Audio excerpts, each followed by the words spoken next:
Bonjour à toutes et à tous. On se retrouve aujourd'hui pour discuter de la paracha Shlach Lecha.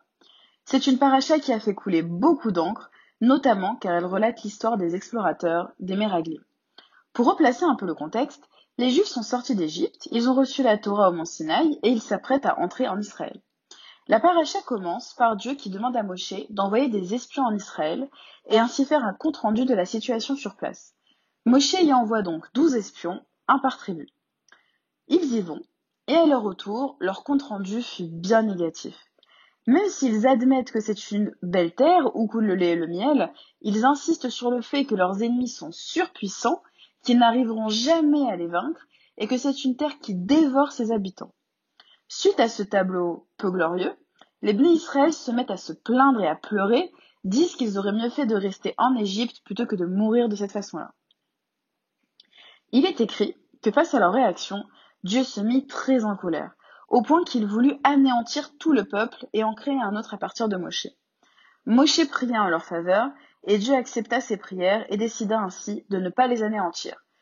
Par contre, aucun d'eux ne méritait à présent d'entrer en Israël. C'est pourquoi, pendant 40 ans, les Juifs errèrent dans le désert, et tous les ans, à la date du 9 Av, ils devaient construire leur propre tombe, s'y installer, et au terme de la nuit, une partie d'entre eux ne se réveillait pas. C'est ainsi que tous les Juifs de plus de 20 ans qui ont vécu l'épisode des Méraglim périrent dans le désert. Il est ainsi tout à fait légitime de se demander en quoi leur faute était si grave. On peut se dire qu'ils ont simplement pris peur, par exemple. Mais pour avoir mérité une punition aussi forte, on comprend aisément qu'il y a une signification plus profonde. Pour comprendre la faute des Méraglim, j'ai d'abord essayé de comprendre le lien qu'elle entretient avec la mitzvah des tzitzit qui est mentionnée dans la paracha. Pour rappel, la Torah n'est pas qu'un simple livre racontant des histoires. En attestent les anachronismes disséminés un peu partout. La Torah se veut être un guide pour nous et nous apprendre des leçons pour notre vie. Les juxtapositions entre deux sujets ne sont pas faites au hasard. Le Rav contemporain Samson Raphaël Hirsch nous fait remarquer que c'est la deuxième fois dans la Torah où l'histoire liée à une faute est juxtaposée à une histoire liée aux vêtements. Ici, la faute des Méraglim est juxtaposée à la mitzvah des tzitzit. La première fois, c'était avec la faute d'Adam et Chava. Sforno nous apprend que leur faute a été de s'être laissé aller aux pulsions et au plaisir de manger le fruit interdit. Suite à cela, ils ont ressenti le besoin de se vêtir. Le vêtement ici a pour rôle de cacher ce corps qui était devenu le symbole des pulsions les plus primaires. Dans notre paracha, Dieu nous ordonne la mitzvah des tzitzit en ces termes, Passouk 39. Cela formera pour vous des franges dont la vue vous rappellera les commandements de l'Éternel, afin que vous les exécutiez et ne vous égariez pas à cause de votre cœur et vos yeux qui vous entraînent à l'infidélité. D'après Sforno, l'expression « à cause de vos yeux et votre cœur » fait référence à la convoitise, à la recherche de plaisir, à nos pulsions qui finiraient par nous détourner de Dieu et ses mitzvot. Tout comme pour la faute d'Adam et Chava, ici le vêtement est un rappel de ne pas agir en fonction de nos pulsions. Pour Adam et Chava, on parle de la pulsion d'avoir mangé le fruit défendu. Mais ici, dans notre paracha, à quelle pulsion ou à quelle recherche de plaisir les Bnei Israël se seraient laissés aller? Une réponse avancée par les commentateurs serait qu'ils se seraient laissés aller à la facilité de vivre dans le désert. Leur vie là-bas était tellement simple qu'elle leur permettait de se consacrer entièrement à l'étude de la Torah et à l'accomplissement des mitzvot. Alors, qu'entrer en Israël signifiait devoir faire la guerre, cultiver des terres et bâtir des habitations. Une vie bien moins paisible. On pourrait penser au premier abord que leur volonté était noble, mais alors où était le problème? En témoigne leur terrible punition. Pour répondre à cette question, on va d'abord s'en poser une autre. D'une manière plus générale, qu'est-ce que cela nous apporterait de ne pas vivre en fonction de nos pulsions et de nos envies? Et si cela est si important, comment la Torah nous y accompagne? Parce que la recherche de plaisir s'intègre à tous les aspects de notre vie, manger, avoir des relations intimes, se reposer. Ramban vient nous apporter une réflexion sur ce sujet. Pour lui, avoir conscience de ses désirs, de ses pulsions les plus primaires, et réussir à les maîtriser, c'est la définition même de la liberté.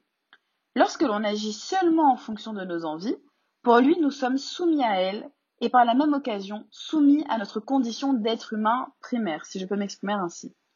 À partir du moment où on arrive à les reconnaître, puis à les maîtriser, c'est à ce moment précis qu'on s'en libère réellement. C'est pour lui la définition même du raffinement en tant qu'humain et de la liberté. La Torah, à travers les mitzvot, vient poser un cadre à tous ces désirs. Plaisir de manger, nous avons le kasher.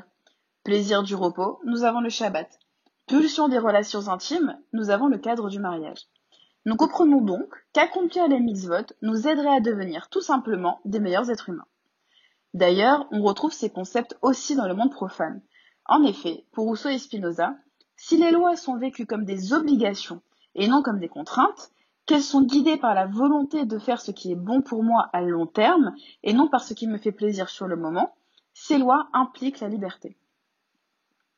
Donc, maîtriser ses pulsions revient à être un meilleur être humain et à s'approcher au plus près de la liberté. Revenons donc à notre question initiale. Quelle a donc été la faute des explorateurs? Même si leur raison était noble à la base, avoir l'opportunité de se consacrer à l'étude aux mitzvot, cela reviendrait à une solution de facilité. Ils avaient faim, la manne tombait du ciel. Un danger, ils étaient protégés de leurs ennemis et des animaux grâce aux nuées qui agissaient comme boucliers. Pas besoin de travailler ni de se mêler au monde extérieur. Solution rapide et facile.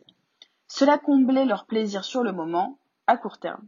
Alors qu'entrer en Israël était vécu comme une contrainte qui, à court terme, aurait entravé ce désir de facilité. Alors que si elle avait été vécue comme une obligation d'un commandement divin de vivre en Israël, on sait que cela leur aurait finalement permis sur le long terme de construire le temple et d'affirmer leur souveraineté en tant que peuple sur leur terre. On comprend à présent la gravité de leur faute, car non soumis à la volonté de Dieu, ils n'étaient pas des hommes libres, ils ne méritaient plus d'entrer en Israël et d'atteindre cette liberté promise après la sortie d'Égypte. Que peut-on en retirer comme inspiration pour nous aujourd'hui? On comprend aisément le concept de privilégier le bonheur sur le long terme face au plaisir immédiat. À mon sens, l'épisode des Miraglim nous donne des outils sur comment vivre notre pratique religieuse, en se posant simplement la question: est-ce que je la vis comme une contrainte ou comme une obligation? Si je vis les mitzvot comme des contraintes, je vais les impliquer simplement. Je ne me poserai pas de questions. Je ferai les choses sans réflexion. Je resterai au fond la même personne. Attention, elles ne serviraient pas à rien, car elles auront tout de même un impact sur mon âme, mais elles ne me changeront pas profondément sur qui je suis. Je reste dans la même position, sans sortir de ma zone de confort. Ou alors, si je les vis comme des obligations, qui vont me permettre de me raffiner, de me maîtriser, et ainsi devenir une meilleure personne, je vais me donner la peine d'essayer de les comprendre, d'étudier les tenants et les aboutissants pour les appliquer au mieux. Dans les deux cas, je fais la mitzvah. Dans le premier cas, je ne laisse pas l'opportunité à la mitzvah de me transcender. Et dans le deuxième cas, non seulement elle me transcende, mais en plus j'attends la possibilité d'avoir une pratique religieuse vécue de façon heureuse et surtout la plus éclairée possible. Merci pour votre attention et Shabbat Shalom.